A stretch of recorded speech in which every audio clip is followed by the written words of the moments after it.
रूस यूक्रेन जंग को रोकने के लिए 2 सालों में कई कोशिशें हुई, लेकिन अभी तक ये जंग रुकी नहीं, बल्कि दुनिया भर के विशेषज्ञ ये चेतावनी दे चुके हैं कि इस जंग की वजह से परमाणु जंग भी शुरू हो सकती है। अब इस जंग में बड़ी अपडेट सामने आई है।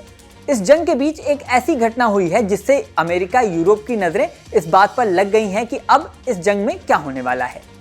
क्या इस जंग को लेकर कोई बड़ी अपडेट सामने आने वाली है?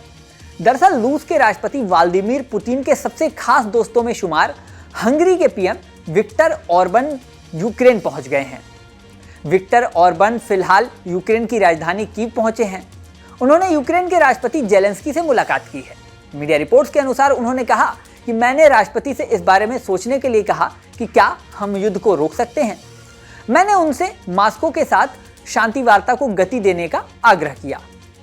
यहाँ ये बात भी महत्वपूर्ण है कि विक्टर ऑर्बन यूक्रेन को नाटो और अमेरिका से मिलने वाली मदद की आलोचना भी कर चुके हैं।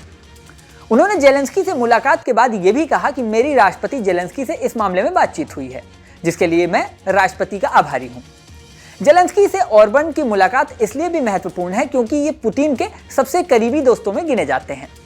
उनकी रूस से नजदीकियां इस बात से समझी जा सकती हैं कि 2014 में क्रीमिया पर रूस का आक्रमण हो या फिर अभी यूक्रेन पर किया रूस का आक्रमण, हमेशा ही हंगरी रूस का साथ देता आया है। यूक्रेन पर हमले के कारण जब पूरे यूरोप ने रूस पर आर्थिक प्रतिबंध लगा दिए थे, तब भी हंगरी इन प्रतिबंधों के सामने रूस के लिए खड़ा था। अब हंगरी के पीएम जेलेंस्की से मुलाकात कर रहे हैं। इसके बाद सवाल उठ रहा है कि क्या रूस यूक्रेन के बीच जंग रुक जाएगी? क्या दोनों के बीच शांति वार्ता संभव हो सकेगी? आपको बता दें कि 22 फरवरी 2022 को रूस ने यूक्रेन पर अटैक किया था। हालांकि इससे पहले 2014 में भी रूस ने यूक्रेन के खिलाफ सैन्य अभियान शुरू किया था और दावा किया गया था कि 2022 का सैन्य अभियान उसी पिछले अभियान का कंटिन्यूएशन है। ये कोई नई जंग नहीं है। रूस लगातार इस जंग को जंग कहने से भी बचता रहा है। वो इसे सैन्य अभियान का नाम देता है।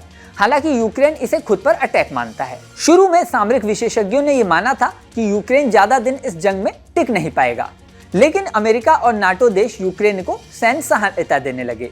इसका परिणाम ये हुआ कि रूस यूक्रेन जंग खत्म होने के बजाय तेज होती गई और अब तक जारी है। इस जंग के शुरू होने से अभी तक कई सामरिक विशेषज्ञ ये दावा कर चुके हैं कि इस जंग में परमाणु जंग भी शुरू हो सकती है या तीसरा विश्व युद्ध भी छिड़ सकता है। हालांकि दोनों ही देशों के बीच शांति वार्ता के लिए कई बार कोशिशें हुई हैं, लेकिन अभी तक कोई भी कोशिश सफल नहीं हो सकी है। अब हंगरी के पीएम से जेलेंस्की की मुलाकात के बाद ये जंग किस तरफ जाने वाली है, ये देखने वाली बात होगी। इस वीडियो में फिलहाल इतना ही। देश दुनिया की नई अपडेट के लिए बने रहिए मेरे यानी अपूर्व के साथ। जाने से पहले सबसे जरूरी बात, हमारे चैनल न्यूज़ नेशन को अगर आपने सब्सक्राइब नहीं किया है तो सब्सक्राइब कर लें। इसी के साथ स्क्रीन पर दिख रहा बेल आइकन प्रेस कर दें, जिससे हमारे नए वीडियोस की नोटिफिकेशन आपको मिलती रहे। मिलते हैं नेक्स्ट वीडियो में, बने रहें न्यूज़ नेशन के साथ।